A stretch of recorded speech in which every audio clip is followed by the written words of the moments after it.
Víťazstvom nad Rosinou natiahol MFK Bytča víťaznú sériu na 3 stretnutia a udržal si tak kontakt s čelom tabuľky, na ktorom sa stále drží Bobrov.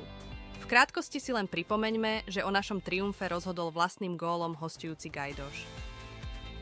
Z tohto stretnutia si však odvážame jednu nepríjemnú stratu, keď po druhej žltej karte dostal červenú kartu Marek Filo.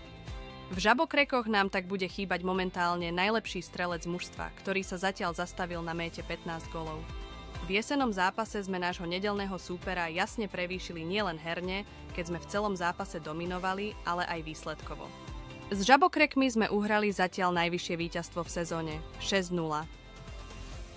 Ako sa vysporiada výber Stanislava Lloydla bez svojho najlepšieho strelca a kto ho v útoku nahradí? Dozvieme sa to už túto nedeľu. Zápas v Turci začína o 16:00. Držte nám palce.